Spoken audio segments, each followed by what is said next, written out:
ಆತ್ಮೀಯ H16 news ಅರ್ಥಾತ್ ಈ ಸಿದ್ದಾರಾಮಯ್ಯಗೆ ಸ್ವಾಗತ. ನಾವು ನಿಮ್ಮವ MI ಅಥವಾ ಮಲ್ಲಪ್ಪ ಜೋತವರ್. ಆತ್ಮೀಯರೇ, ನಾವು ಇತ್ತೀಚೆಗೆ ಒಂದಿಷ್ಟು ಎಪಿಸೋಡ್ ಮಾಡ್ತಾ ಇದ್ದೀವಿ ಗೋಕಾಕ್ ಮತ್ತು ಬೆಳಗಾವಿ ಜಿಲ್ಲೆಯ ಗೋಕಾಕ್ ತಾಲೂಕಿನ ಸುತ್ತಮುತ್ತಲಿನ ತಾಲೂಕಿನ ವಿಷಯಗಳ ಕುರಿತಾಗಿ. ಹೇಗೆ ಸಹಜದ 2028 ಸಮೀಪ ಬಂದಾಗ ಊಹಾಪೋಹಗಳು, ಊಹೆಗಳು, ಅದೇ ಕಾಲಕ್ಕೆ ವದಂತಿಗಳು ಹಬ್ಬನೇ ಇರ್ತಾವೆ ರಾಜಕೀಯದಲ್ಲೇ. ಯಾಕೆಂದರೆ ಇವತ್ತು BJP ಇದ್ದಂಥವ್ರು ನಾಳೆ ಕಾಂಗ್ರೆಸ್ಸಲ್ಲಿ ಇರ್ತಾರೆ, ಕಾಂಗ್ರೆಸ್ಸಲ್ಲಿದ್ದವ್ರು JDSಗೆ ಹೋಗೋದು, ಇವೆಲ್ಲ ಕಾಮನ್ ನಡೆಯುವಂಥವು. ಆ ದಿಶೆಯಲ್ಲಿ ನಮ್ಮ ರಮೇಶ್ ಜಾರಕಿಹೊಳಿ ಅವರಿಗೆ, ಅದೇ ಕಾಲ ಲಕ್ಷ್ಮಣ್ ಸವದಿ ಅವರಿಗೆ ಏನೇನು ನೋಡೋದು, ಅವ್ರು JDS ಅಂದರು, ಅವ್ರು BJP ಅಂದರು, ಇನ್ನೊಬ್ರು ಏನೋ ಅಂದರು. ಇಂಥ ಸಂದರ್ಭದಲ್ಲಿ ಅನೇಕ ವಿಷಯಗಳು ಬಂದಾಗ ಸಹಜ ಗೋಕಾಕಕ್ಕೆ ಬರ್ಬೋದಾ ಅನ್ನೋಂಥ ವದಂತಿಗಳು ಇದ್ದಾವೆ ನಮ್ಮ ಸತೀಶ್ ಜಾರಕಿಹೊಳಿ ಅವರು. ಇಂಥ ಸಂದರ್ಭದಲ್ಲಿ ಒಂದು ವೇಳೆ ಜಾರಕಿಹೊಳಿ ಸತೀಶರಲ್ಲಿ ಬಂದ್ರೆ ಕಡಾಡಿಯವರು ಎತ್ತು ಹೋಗ್ಬೋದು ಅಂತೇಳಿ ಒಂದಿಷ್ಟು ಊಹೆ ಮಾಡಿದಾಗ, ಅಥವಾ ಬಲ್ಲ ಮೂಲಗಳು ಕೆಲವೊಂದಿಷ್ಟು ಅವ್ರ ವಿರೋಧಿಗಳು ಹಬ್ಬಿಸಿರ್ಬೋದು, ಅವರವರು ಹಬ್ಬಿಸಿರ್ಬೋದು. ರಾಜಕೀಯದಲ್ಲಿ ಹಬ್ಬಿಸೋದೇ ಇರ್ತದೆ ರೀ. ಗಾಸಿಪ್ಸ್ ಸಿನಿಮಾದಾದ್ರೆ ಗಾಸಿಪ್ಸ್ ಆಗ್ತಾವೆ, ನಮ್ಮ ಆದ್ರೆ ಊಹೆಗಳ ಮೇಲೆ ಯಾವುದಾದ್ರು ನಾವು ಇದೆ ಅಂತ ಹೇಳಿಕ್ಕೆ ಸಾಧ್ಯ ಇಲ್ಲ. ಸತ್ಯ ಸುತ್ತಮುತ್ತ ಇರ್ತದೆ. ಊಹೆ ಅಂದರೆ ಇದರ ಅರ್ಥ ಏನಪ್ಪ? ಊಹೆ ಅಂತಂದ್ರೆ ಸತ್ಯದ ಸಮೀಪ ಇರುತ್ತಿರುವಂತಹ ಒಂದು ಏನಪ್ಪ ಅಂತಂದ್ರೆ ಈಗ ನಮಗೆ ಹೇಳ್ತಾರಲ್ಲ ಸರ್ಕಮ್ಸ್ಟನ್ಸಸ್ ಎವಿಡೆನ್ಸಸ್ ಅಂತ ಕರೀತಾರೆ. ಹಂಗೆ ಅದ್ರ ಆಗಿರ್ಬೋದು ಅಂತ ಆಗಿರೋ ಸಮೀಪ ಇರಬೇಕು ಅನ್ನುವಂಥ ದೃಷ್ಟಿಕೋನ. ಆದರೆ ಇದನ್ನು ನೋಡಿದಂಥ ಕೆಲವು ನಮ್ಮ ಮಿತ್ರರು, ಅದರಲ್ಲೂ ನಮ್ಮ ಡಾಕ್ಟರ್ ಮಹಂತೇಶ್ ಕಡಾಡಿ ಅವರ ಅಭಿಮಾನಿಗಳು ಒಂದಿಷ್ಟು ಕ್ಲಿಯರೆನ್ಸ್ ಕೊಡಲಿ ಪ್ರಯತ್ನ ಮಾಡಿದ್ದಾರೆ. ಸ್ವತಃ ಅವರು ಇರ್ಬೋದು ಇದರಲ್ಲ. ಅವ್ರೇನು ಕೊಡ್ತಾರಪ್ಪ ಅಂತಂದ್ರೆ, ಕೆಲವೊಂದು ಸೋಷಿಯಲ್ ಮೀಡಿಯಾ ಮಾಧ್ಯಮಗಳಲ್ಲಿ ಡಾಕ್ಟರ್ ಮಹಂತೇಶ್ ಕಡಾಡಿ ಅವರು BJPಗೆ ಎಂಬ ಶೀರ್ಷಿಕೆಯಲ್ಲಿ ಊಹಾಪೋಹ ಹಬ್ಬಿಸುತ್ತಿದ್ದಾರೆ ಅಂತ ಒಂದಿಷ್ಟು ಕ್ಲಿಯರೆನ್ಸ್ ಕೊಡೋಕ್ಕೆ ಪ್ರಯತ್ನ ಮಾಡ್ತಾ ಇದ್ದಾರೆ. ಅದ್ರ ಜೊತೆಗೆ ಅದು ವದಂತಿ ಆಗಿದ್ದು ಡಾಕ್ಟರ್ ಮಹಂತೇಶ್ ಕಡಾಡಿ ಅವರು ಕಾಂಗ್ರೆಸ್ ಪಕ್ಷದ ನಿಷ್ಠಾವಂತ ನಾಯಕರಾಗಿದ್ದಾರೆ, ಕೆಲಸಗಾರರು ಇದ್ದಾರೆ, ಅದನ್ನು ಪ್ರಶ್ನೆ ಇಲ್ಲ, ಒಳ್ಳೆಯ ನಾಯಕರು ಇದ್ದಾರೆ. ಕಾಂಗ್ರೆಸ್ ಅವ್ರಿಗೆ ಟಿಕೆಟ್ ಕೊಟ್ಟು ಅದ ಏನಿಂದ ಅದಕ್ಕೆ 80,000 ಮತಗಳನ್ನು ಪಡೆದಿದ್ದು ಅದ, ಅದರಲ್ಲಂತೂ ಎರಡು ಮಾತಿಲ್ಲ, ಅದನ್ನು ಒಪ್ಪುವಂಥ ವಿಷಯ. ಆದರೆ ಈಗ ಬಂದಿದ್ದೇನಪ್ಪ ಅಂದ್ರೆ ಮುಂಬರುವ ಚುನಾವಣೆ 2028 ಜೋರದ ಈ ಸಲ ಅದು, ಮತ್ತು ಕಾಂಗ್ರೆಸ್ಸಿಗೆ ಸವಾಲಿನ ಅದು ಏನಪ್ಪ ಅಂದ್ರೆ ಚುನಾವಣೆ ಅನ್ನೋದು ಎರಡು ಮಾತಿಲ್ಲ. ಯಾಕಂದ್ರೆ ಈಗಾಗಲೇ ವರದಿಗಳ ಪ್ರಕಾರ, ಸಿಕ್ಕಲ್ಸ್ ಸರ್ವಿಸ್ಗಳ ರಿಪೋರ್ಟ್ಗಳ ಪ್ರಕಾರ ಹೆಚ್ಚು ಕಡಿಮೆ 60-70 ಸೀಟುಗಳನ್ನ ಈ ಸಲ ಕಾಂಗ್ರೆಸ್ ಕಳ್ಕೊಳ್ಳೋದ ಅನ್ನುವಂಥ ಮಾತುಗಳು ಕೇಳಿ ಬರ್ತಾ ಇದ್ದಾವೆ. ಸ್ವತಂತ್ರವಾದ ಮೀಡಿಯಾಗೆ ಬೇಕಾಗಿರುವುದು ಸ್ವತಂತ್ರ ಧ್ವನಿ. ಆ ಸ್ವತಂತ್ರ ಧ್ವನಿ ಉಳಿಸಲು ನೀವು ಮಾಡಬೇಕಾದದ್ದು ಇಷ್ಟೇ. ಅದೇನಪ್ಪಾ ಅಂತಂತಂದ್ರೆ, ನಿಮ್ಮ ಕೈಲಾದಷ್ಟು ಸಹಾಯ ಈ ಚಾನಲ್ಗೆ ಮಾಡಿ ಹಾಗೂ ನಿಮ್ಮ ಧ್ವನಿಯನ್ನು ಕಾಪಾಡಿಕೊಳ್ಳಿ.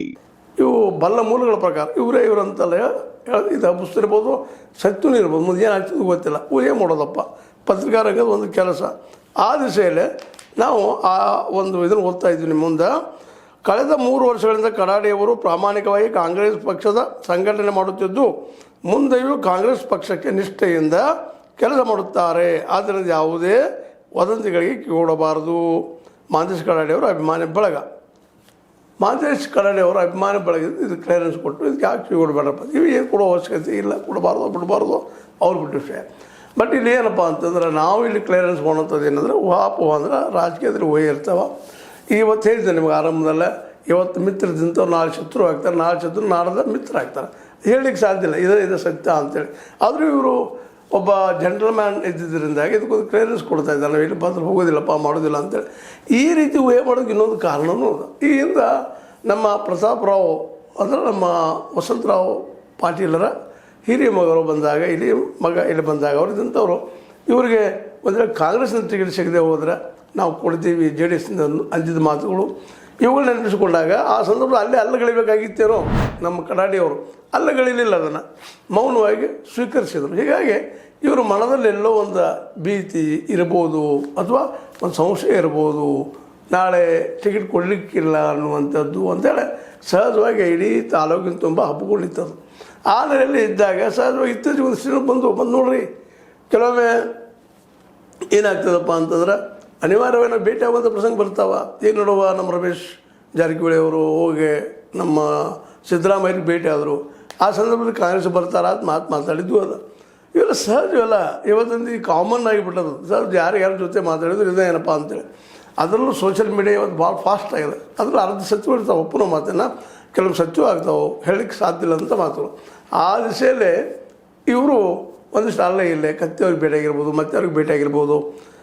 ಅಂದಾಗ ಕತ್ತೆಯವ್ರು ಯಾರು ಅವರು ಬಿ ಜೆ ಪಿಗರು ಅಂದಾಗ ಇಲ್ಲಿ ಬಂದಾಗ ಅವ್ರ ಜೊತೆ ಮಾತು ಕತೆ ಅವ್ರ ಜೊತೆ ಒಂದು ಕೂಡಿದ್ದು ಮಾಡಿದ್ದು ಆ ಸಂದರ್ಭದಲ್ಲಿ ಕೆಲವೊಂದಿಷ್ಟು ಜನ ಕೇಳಿದವರು ಇರ್ತಾರೆ. ಅದೇ ಅದೇ ರೀತಿ ಇವರು ಅಲ್ಲೇ ಮತ್ತು ಕನ್ನಡ ನಮ್ಮ ಕತ್ತೆಯವ್ರಿಗೆ ಭೇಟಿ ಆಗಿರ್ಬೋದು. ಈ ಎಲ್ಲ ಸಂದರ್ಭ ನೋಡಿದಾಗ ಮೋಸ್ಟ್ಲಿ BL ಸಂತೋಷ್ ಅವ್ರಿಗೂ ಭೇಟಿಯಾಗಿದ್ದಾರೆ, ಸುದ್ದಿಗಳಿದ್ದಾವೆ, ಸ್ವಲ್ಪ ಭೇಟಿಯಾಗಿರ್ಬೋದು, ಏನು ಪ್ರಶ್ನೆ ಇಲ್ಲ. ಬಟ್ ಇಲ್ಲಿ ನಮ್ಗೆ ಗೊತ್ತಿದಲ್ಲ, ಒಂದು DK ಶಿವಕುಮಾರ್ ಅವರು ಈ ನಮ್ಮ ಶಾರ್ ಅವ್ರ ಜೊತೆ ಜಸ್ಟ್ ಕೂತಿದ್ದು ಅದೇ ಕಾಲಕ್ಕೆ ಯಾವ ವ್ಯಕ್ತಿ ಸದ್ಗುರು ಅಂತ ನಿಮಗೆ ಗೊತ್ತದ, ಆ ವ್ಯಕ್ತಿ ಇದ್ದಂಥ ತಮಿಳ್ನಾಡಲ್ಲೇ ಫಂಕ್ಷನ್ಗೆ ಹೋದಾಗ ಸ್ವತಃ ಅವ್ರು ಹೇಳಿದವರು ರಾಹುಲ್ ಗಾಂಧಿ ಯಾರು ಅಂತ ಹೂ ಇದ್ದಾರೆ ರಾಹುಲ್ ಗಾಂಧಿ ಅಂತ ಕೇಳಿ ಮನುಷ್ಯ ಅಂಥ ವ್ಯಕ್ತಿ ಹತ್ತಿರ ನಮ್ಮ DK ಶಿ ಅವರು ಹೋಗಿದ್ರು. ಆ ಸಂದರ್ಭದಲ್ಲಿ ಸಮಸ್ಯೆ ಪಟ್ಟರು, BJP ಹೋಗ್ತಾರೆ ನೋಡೋ ಇವರು ಅಂತೇಳಿ. ಇವು ನಡೆಯುವಲ್ಲರಿ ಇವು ರಾಜಕೀಯದಲ್ಲಿದ್ದಾಗ ಇವಕ್ಕೆ ನಾವು ತಿರುಗಿಸಿಕೊಳ್ಳಾರದ ಉತ್ತರ ಕೊಡುವಂಥ ಕೆಲಸ ಮಾಡಬೇಕು. ಜೊತೆಗೆ ಸಿಗದೇ ಇದ್ರೆ ಏನು ಅನ್ನೋದಕ್ಕೂ ತಾವು ಉತ್ತರ ಕೇಳ್ಕೊಳ್ಳೋದು. ಅದೇ ಜನಕ್ಕೆ ನೀವು ಯಾವ ಪಕ್ಷದ ಆರಿಸಿ ಬರ್ತೀರಿ, ಏನು ಮಾಡ್ತೀರಿ ಅದರ ಅವಶ್ಯಕತೆ ಇಲ್ಲ.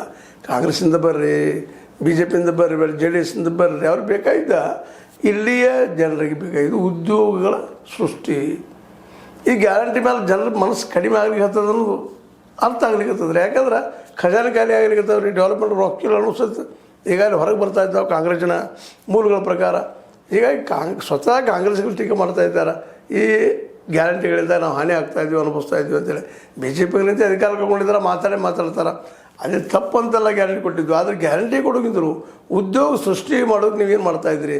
ಆ ದಿಶೆಯಲ್ಲೇ ಇವತ್ತು ನಮ್ಮ ನಾಯಕರಂದ್ರೆ ಕರ್ಕೊಳ್ಳುವಂಥ ಕಡಾಡಿದಂಥ ಬುದ್ಧಿವಂತರು ಡಾಕ್ಟರ್ ಅವರು ಈ ಉದ್ಯೋಗ ಸೃಷ್ಟಿಗೆ ಏನು ಮಾಡಬೇಕು ಅನ್ನೋದನ್ನು ಪಕ್ಷದಲ್ಲೇ ಸಲಹೆ ಕೊಡುವಂಥದ್ದಾಗಿರ್ಬೋದು, ಅಥವಾ ಅವುಗಳ ಬಗ್ಗೆ ಚರ್ಚೆ ಮಾಡೋದಾಗಿರ್ಬೋದು, ಗೋಕಾಕದ ಡೆವಲಪ್ಮೆಂಟ್ಸ್ ಬಗ್ಗೆ ಏನು ಮಾಡ್ಬೋದು ಅನ್ನೋದನ್ನಾಗಲಿ ಇಂಥದ್ರ ಬಗ್ಗೆ ಅನೇಕ ವಿಷಯಗಳು ಚರ್ಚೆ ಮಾಡುವಂಥ ಸತ್ಯ ಇಲ್ಲ ಅನ್ನೋದನ್ನು ನಾವು ಗಮನಿಸಬೇಕಾಗಿದೆ.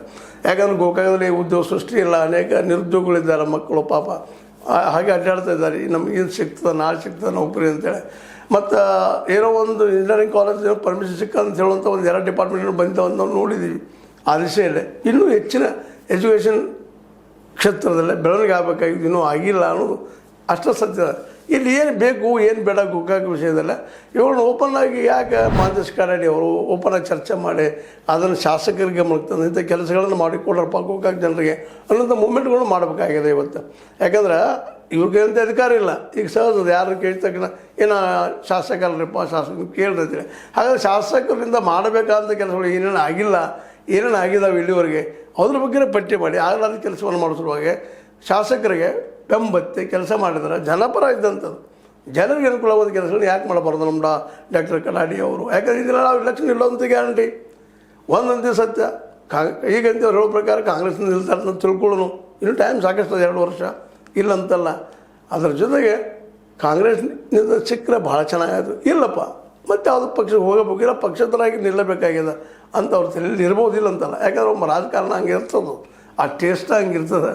ಆ ದಿಶೆಯಲ್ಲೇ ಇವತ್ತು ನಾವು ಕನ್ನಡಿಯವ್ರನ್ನ ಕೇಳ್ಕೊಳ್ಳಿದ್ದೀರಪ್ಪ ಈ ಮೂಲಕ. ಅಂದ್ರೆ ಇದು ಒಂದು ಅವ್ರಿಗಷ್ಟ ಅಂತಲ್ಲ, ಇಡೀ ಈ ರಾಜ್ಯದ ಎಲ್ಲ ಶಾಸಕರಿಗೆ ಮತ್ತು ಆಡಳಿತಗಳಿರ್ಬೋದು, ವಿರೋಧ ಪಕ್ಷದಿರ್ಬೋದು, ಏನು ಮಾಡಲಿಕ್ಕೆ ಸಾಧ್ಯದಪ್ಪ ನೀವು ಉದ್ಯೋಗ ಸೃಷ್ಟಿ ಮಾಡಲಿಕ್ಕೆ ಅನ್ನೋದನ್ನು ಚರ್ಚೆ ಮಾಡಿಸುವಂಥ ಒಂದು ಡಿಸ್ಕಷನ್ ರೂಪಗಳನ್ನು ನೀವು ಇಟ್ಟುಕೊಂಡು ವೈಚಾರಿಕತೆ ಬೆಳೆಸೋ ಜೊತೆಗೆ ಉದ್ಯೋಗ ಸೃಷ್ಟಿ ಮಾಡಲಿಕ್ಕೆ ಯಾವ ಕ್ಷೇತ್ರ ಯೋಗ್ಯ ಇದಾವ ಅವುಗಳ ಬಗ್ಗೆಯೂ ನೀವು ತಿಳಿಸ್ಕೊಡ್ಬೇಕಾಗ್ತದೆ. ಯಾಕಂದ್ರೆ ಈಗ ಮೊದಲನೇ ಸಮಸ್ಯೆ ಇರೋದು ನಿರುದ್ಯೋಗ. ಈಗಾಗಲೇ 56,000 ಪೋಸ್ಟ್ಗಳು ತುಂಬಿಸ್ಕೊಳ್ತು ಅಂತ ಹೇಳ್ತಾ ಇದ್ದಾರೆ. ಅದು ಇನ್ನೂ ನೋಟಿಫಿಕೇಷನ್ ಆಗಿಲ್ಲ ಮತ್ತೊಂದಿಲ್ಲ ಸಿದ್ದರಾಮಯ್ಯರಿಂದ. ಅದು ಯಾವಾಗತ್ತೆ ಅಲ್ಲಿ ಪಾಪ ಯುವಕರು ಕೇಳ್ತಾ ಇದ್ದಾರೆ.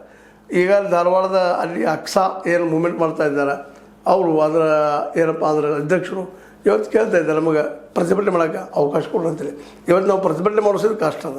ಇಂಥ ಪ್ರಸಂಗದಲ್ಲೇ ಒಬ್ಬ 80,000 ಮತಗಳನ್ನ ಪಡೆದಂಥ ನಮ್ಮ ಕನ್ನಡಿಯವರು ಜನಪರವಾದ ಏನೇನು ಕೆಲಸ ಮಾಡ್ತಾಯಿದ್ದಾರೆ ಅನ್ನೋದು ಒಮ್ಮೆ ಓಪನ್ ಆಗಿ ಪ್ರೆಸ್ ಕರೆದು ಹೇಳಿ ಮಾಡಲಿ. ಯಾಕಂದ್ರೆ ಈ ಜನಕ್ಕಿಲ್ಲಿ ಜನರಿಗೆ ಕೆಲಸ ಮಾಡುವಂಥ ನಾಯಕರು ಎಲ್ಲ ಕಡೆ ಬೇಕಾಗಿದ್ದಾರೆ. ಆ ದಿಶೆಯಲ್ಲಿ ಕನ್ನಡಿಯವ್ರಿಗೆ ನಾವು ಈ ಮಾತನ್ನ ಹೇಳ್ತಾ ಇದ್ದೀವಿ. ಕನ್ನಡಿಯವರು ಒಳ್ಳೆ ಬುದ್ಧಿವಂತರಿದ್ದಾರೆ, ತಿಳುವಳಿಕೆ ಅವರಿದ್ದಾರೆ, ಜೊತೆಗೆ ಒಬ್ಬ ಒಳ್ಳೆ ವೆಲ್ ರೆಡ್ ಪರ್ಸನ್ ಇದ್ದಾರೆ.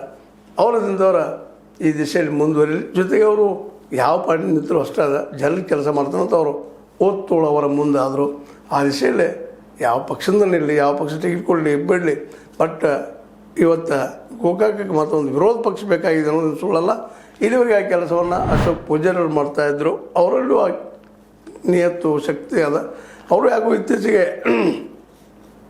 ಮೌನವನ್ನು ಸ್ವೀಕಾರ ಮಾಡಿದ್ರಿಂದೋ ಅಥವಾ ಏನೋ ಅವ್ರು ಮಾಡ್ತಿರ್ಬೋದು ಇಲ್ಲೋ ಗೊತ್ತಿಲ್ಲ ನನಗೆ ವೈಯಕ್ತಿಕವಾಗಿ. ಬಟ್ ಅವರು ಈ ದಿಶೆಯಲ್ಲಿ ಹೋರಾಟ ಮಾಡ್ತಾ ಹೋಗುವಂಥದ್ದು ಇವತ್ತು ಭಾಳ ಅವಶ್ಯಕತೆ ಹೋಗೋಕ್ಕೆ ಆ ದಿಶೆಯಲ್ಲಿ ಯಾರು ಮಾಡಿದ್ರು ಅವರಿಗೆ ಒಂದು ಬೆಂಬಲ ಸೂಚಿಸುವಂಥದ್ದು ಮತ್ತು ಸ್ವತಃ ಶಾಸಕರ ಎಷ್ಟು ಸಾಧ್ಯ ಅಷ್ಟು ಮಾಡ್ತಾಯಿದ್ರೆ ಇನ್ನೂ ಆಗಬೇಕಾಗಿದೆ, ಡೆವಲಪ್ಮೆಂಟ್ ಆಗಬೇಕಾಗಿತ್ತು, ಅಷ್ಟು ಆಗಿಲ್ಲ ಅನ್ನೋ ಅಸಮಾಧಾನ ಅವರೆಲ್ಲ ವಿರೋಧಿಗಳದ್ದು.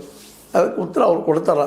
ಅದಕ್ಕೆಲ್ಲ ಇವರು ಅದು ಕನ್ನಡ ಅವರು ಸಹಿತ ತಮ್ಮ ಕೆಲಸವನ್ನು ಮತ್ತು ಮಾಡಬೇಕಾದ ಕೆಲಸದ ಬಗ್ಗೆ ಚರ್ಚೆ ಮಾಡೋದನ್ನು ಮುಂದುವರಿಸ್ಬೇಕಾಗಿದೆ. ಜೊತೆಗೆ ಈ ಕೊಟ್ಟಂಥ ಕ್ಲಿಯರೆನ್ಸ ಸಂತೋಷ, ನೀವು ಕೊಟ್ರಿ, ಅದನ್ನು ನಾವು ಪಬ್ಲಿಷ್ ಮಾಡಿದ್ದೀವಿ, ನೀವೇನು ಹೇಳಿದಿರಿ ಅನ್ನೋದಂಥದ್ದು. ಜೊತೆಗೆ ಅದ್ರ ಬಗ್ಗೆ ವಿಶ್ಲೇಷಣೆ ಮಾಡಿದ್ವಿ. ನಿಮಗೆ ಲೈಕ್ ಮಾಡಿ, ಶೇರ್ ಮಾಡಿ, ಕಾಮೆಂಟ್ ಮಾಡಿರಿ. ಜೊತೆಗೆ ಸಬ್ಸ್ಕ್ರೈಬ್ ನಿಲ್ಲಿಸ್ಬಿಡ್ರಿ. H16 ನ್ಯೂಸ್ ಅರ್ಥ ದೇಶ ಇದು ಸತ್ಯದ ಕೈಗಳಲ್ಲಿ ವಂದನೆಗಳು.